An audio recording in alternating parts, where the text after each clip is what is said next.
Hello guys, welcome back to my channel. I hope you all are well.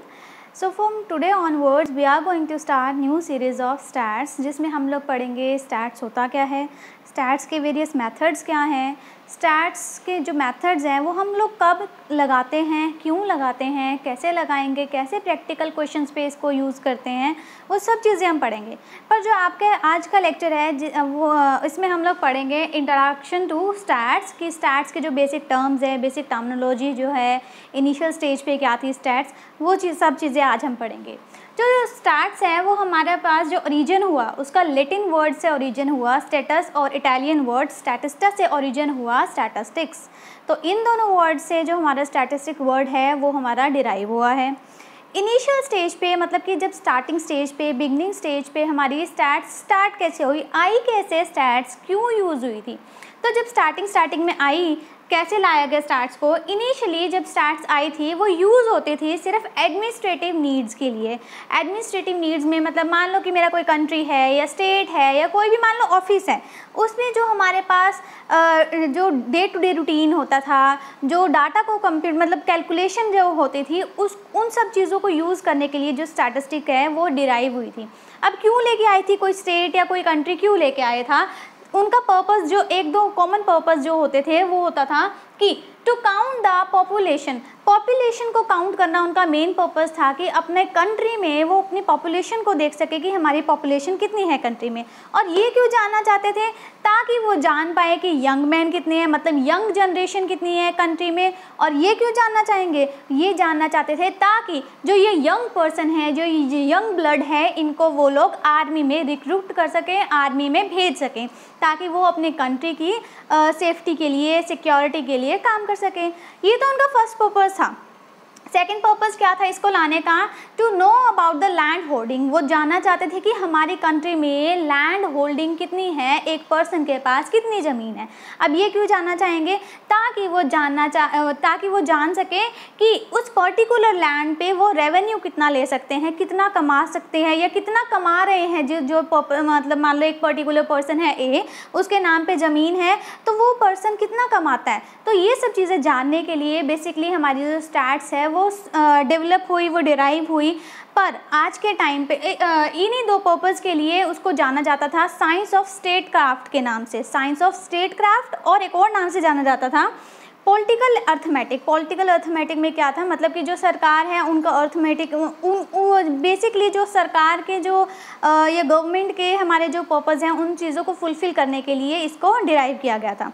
पर modern time में सिर्फ ये administrative needs को नहीं लेती, वो कुछ और भी ऐड करती है, बाकी सारी ऐसी एक्टिविटीज़ को ऐड करती है जो कि क्वांटिटेटिव नेचर की होती है। क्वांटिटेटिव नेचर का मतलब क्या है, जिनको वो काउंट कर सकते हैं, जिनको न्यूमेरिकल मेथड में हम लोग कैलकुलेट कर सकते हैं, वो होता है हमारे पास क्वांटिटेटिव नेचर। तो इन सभी एक्टिविटीज़ को हम लोग आज अपने आज के टाइम पे स्टडी करते हैं। नेक्स्ट जो है आपके पास मीनिंग ऑफ स्टैट्स। अब मीनिंग ऑफ स्टैट्स में क्या है आपके पास, स्टैट्स को दो तरह से डिस्क्राइब किया गया है। एक है आपके पास सिंगुलर सेंस और एक है आपके पास प्लूरल सेंस।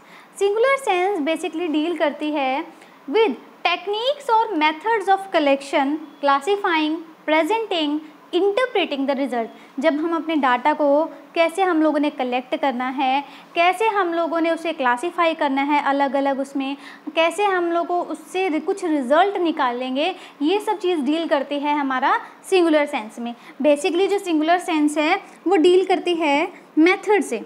अब किस चीज़ का मेथड की हम अपने डाटा को कैसे कलेक्ट करना है। हम लोगों ने अपने प्राइमरी सोर्स का यूज़ करना है, खुद जाके डाटा कलेक्ट करेंगे या फिर पुराने डाटा का यूज़ करेंगे, कैसे हम लोग उसको क्लासीफाई, कैसे हम लोग उसको रिप्रेजेंट करेंगे, हम लोग टेबल की फॉर्म में दिखाएंगे, हम लोग चार्ट्स में डिस्क्राइब करेंगे, कौन सी सीरीज़ का यूज़ करेंगे, ये सब डील करता है हमारे पास सिंगुलर सेंस में। और प्लूरल सेंस में डील करता है जब हम लोगों ने मेथड तो यूज़ कर लिया, मेथड को हम लोगों ने जब अपने डाटा के ऊपर इम्प्लीमेंट किया, डाटा को ऐसे इम्प्लीमेंट किया, न्यूमेरिकल स्टेटमेंट ऑफ फैक्ट्स, जिसमें हमारे जो फैक्ट्स हैं जिसको हम लोग न्यूमेरिकल वे से हम लोग रिप्रेजेंट कर सकते हैं, वो आता है हमारे पास प्लूरल सेंस में। जब जब हम अपने मेथड्स को अपने डाटा के ऊपर लगा देते हैं वो आ जाएगा आपके पास प्लूरल सेंस में। तो हमारे जो स्टैट्स को हम लोगों ने दो टाइप में डिवाइड किया है, वो है हमारे पास सिंगुलर जो डील करता है हमारे पास मेथड से, और प्लूरल जो डील करेगा हमारे पास न्यूमेरिकल स्टेटमेंट ऑफ फैक्ट से। अब इसके कुछ फीचर्स हैं और कुछ इसकी इम्पोर्टेंस है वो हम स्टडी करते हैं। तो इसके कुछ फीचर्स क्या हैं? फीचर्स में आपके पास सबसे पहले aggregate of facts. Aggregate of facts का मतलब क्या है? एक सिंगल नंबर, एक सिंगल न्यूमेरिकल डाटा हमारी स्टैट्स में कोई भी रोल प्ले नहीं करता। अगर मैं बोलती हूँ कि मेरी क्लास में 5 बच्चे हैं, तो बच्चे हैं तो क्या कोई रिजल्ट, कोई कंक्लूजन तो नहीं निकल के आ रहा। स्टैट्स डील करता है फैक्ट से और कंक्लूजन वाली टर्म से। अगर कोई डाटा कोई कंक्लूजन निकालेगा तो वो ही स्टैट्स में आता है। बिना कंक्लूजन वाली चीज़, बिना फैक्ट्स वाली चीज़ हमारे स्टैट्स में कोई भी रोल प्ले नहीं करती। तो क्या है? एग्रीगेट ऑफ फैक्ट्स आना चाहिए। अब मैंने बोला कि मेरी क्लास में 5 बच्चे हैं, तो कुछ भी नहीं। पर अगर मैं बोलती हूँ मेरे कॉलेज में, या फिर अगर मैं अपनी क्लास का एग्जांपल लेती हूँ कि मेरी क्लास में एक बच्चा जो है वो हमारे पास आर्ट्स का है, एक बच्चा जो है हमारे पास साइंस का है, एक बच्चा जो है हमारे 2 बच्चे जो है हमारे पास कॉमर्स के हैं, तो क्या है वो डाटा कुछ हमारा कंक्लूजन प्ले कर रहा है, कुछ रोल प्ले कर रहा है, कुछ कंक्लूजन निकाल रहा है, तो वो ही होता है हमारे पास एग्रीगेट ऑफ फैक्ट्स। कोई भी एक सिंगल न्यूमेरिकल डाटा हमारे पास स्टैट्स में रोल प्ले नहीं करता। तो ऐसे ही अगर मैं एक कॉलेज का एग्जांपल लूँ, अगर मैं कॉलेज में बोल रही हूँ कि 100 बच्चे हैं तो कुछ भी बात नहीं है। पर अगर मैं कॉलेज में बोल रही हूँ कि हमारे जो टोटल है वो 100 बच्चे हैं, जिसमें से 50 आर्ट्स के हैं, जो 20 है वो हमारे कॉमर्स के हैं और 30 जो है हमारे पास साइंस के हैं, तो हम कोई रेशो क्रिएट कर सकते हैं कि हमारी जो कॉलेज में इतने इतने बच्चे इतनी इतनी स्ट्रीम से है। तो ये क्या है हमारे पास एग्रीगेट ऑफ फैक्ट्स। नेक्स्ट जो है आपके पास न्यूमेरिकली एक्सप्रेस, ये हम पहले भी पढ़ चुके हैं कि कोई भी हमारा जो स्टैट्स में डाटा है वो क्वांटिटेटिव टर्म्स में होना चाहिए, न्यूमेरिकल टर्म्स में होना चाहिए, जिसको मैं काउंट कर सकती हूँ, वो डाटा हमारे पास स्टैट्स में आते हैं। नेक्स्ट आपके पास है placed in relation to each other. कोई भी डाटा अगर वो आपस में कोई भी रिलेशन प्ले नहीं करता, कोई भी लिंक नहीं प्ले कर रहा, तो हमारे पास वो स्टैट्स में नहीं आएगा। अगर मैं बोलती हूँ कि राम जो है वो हमारे पास वो उसका वेट जो है 50 kg है, और मैं बोल रही हूँ शाम जो है वो 5 फीट उसकी हाइट है, क्या उसमें कोई हमारे पास रिलेशन है? एक का तो मैं वेट ले रही हूँ, एक की मैं हाइट ले रही हूँ, तो कोई लिंक नहीं बना। पर अगर मैं बोल रही हूँ कि राम जो है जिसका वेट है 50 kg और जो शाम है उसका वेट है 45 kg, तो वेट जो हमारे पास कोई लिंक हमारे पास कर रहे हैं आपस में वेट जो है, तो ये हमारे पास आएगा स्टैट्स में। नेक्स्ट आपके पास प्री डिटरमाइंड पर्पस की स्टैट्स में अगर मैं कोई डाटा कोई कंप्यूट कर रही हूँ, कोई डाटा जो है वो कैलकुलेट कर रही हूँ, कोई कलेक्शन कर रही हूँ, तो उसका पहले से कोई ना कोई पर्पस होना चाहिए। ऐसा नहीं है कि मैं बेफालतू में उसे कंप्यूट कर रही हूँ, बेफालतू में उसे कलेक्ट कर रही हूँ, कोई ना कोई पर्पस होता है तभी कलेक्शन की जाती है। तो ये तो हमारे पास कुछ बेसिक फीचर्स हैं। अब बेसिक फीचर्स में एक और चीज़ निकल के आई है, वो है all stats are number but all numbers are not stat. कि सारे के सारे जो स्टैट्स में आएंगे वो न्यूमेरिकल टर्म्स आएगी, पर हर न्यूमेरिकल टर्म स्टैट्स नहीं है। जैसे कि मैंने सबसे पहले एग्जांपल दिया था कि मेरी क्लास में 5 बच्चे हैं, तो 5 बच्चे हैं वो न्यूमेरिकल तो है पर वो स्टैट्स में रोल प्ले नहीं करेंगे। कब तक नहीं करेगा? जब तक वो आपस में कोई कंक्लूजन ना निकाल रहा हो। ठीक है, अब इसके कुछ इंपॉर्टेंस है हमारे पास। क्यों हम लोग स्टैट्स यूज़ कर रहे हैं, क्यों हम डाटा कैलकुलेट कर रहे हैं, क्यों हम लोग कैलकुलेशन कर रहे हैं? क्योंकि हमारे पास कोई ना कोई इसकी इंपॉर्टेंस है। इंपॉर्टेंस किन किन के लिए है?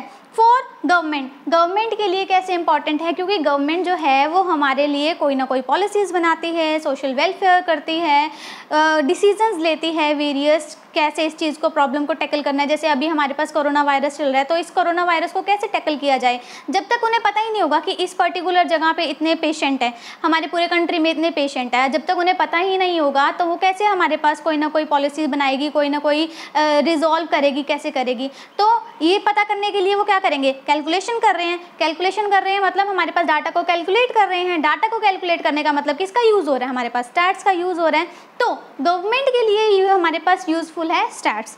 नेक्स्ट आपके पास कोई इकोनॉमिक्स है जिसने हमारे पास कोई ना कोई पॉलिसी बनानी है, हमारे कंजप्शन से रिलेटेड, हमारे एक्सपेंडिचर से रिलेटेड, किसी भी चीज़ से रिलेटेड कोई भी अगर पॉलिसी बनानी है उनके लिए भी ज़रूरी है।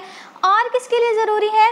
हमारे जो सोशल रिफॉर्मर्स होते हैं, जो हमारे पास सोसाइटी के वेलफेयर के लिए काम करते हैं, अगर उन्हें पता ही नहीं होगा कि इतनी मान लो पॉवर्टी है, इतने लोग जो हैं वो अनएजुकेटेड हैं, इतने जो लोग हैं जिनके पेरेंट्स नहीं हैं, या इतने जो लोग हैं वो लो क्लास के हैं जिनके पास कोई एजुकेशन के लिए वो कोई ऑप्शन नहीं है, तो वो कैसे वो सोसाइटी का वेलफेयर कर सकेंगे। तो ये सारा डाटा, ये सारी रियलिटी, ये सारे फैक्ट्स कलेक्ट करने के लिए हम लोग स्टैट्स का ही यूज़ करते हैं। तो आज हम लोगों ने पढ़ा स्टैट्स का मीनिंग, इनिशियल स्टेज में कैसे आई थी स्टैट्स को दो टाइप में हम लोगों ने क्लासीफाई किया, प्लूरल और सिंगुलर, और ये सब इसके स्टैट्स के फीचर्स और इम्पॉर्टेंस हैं।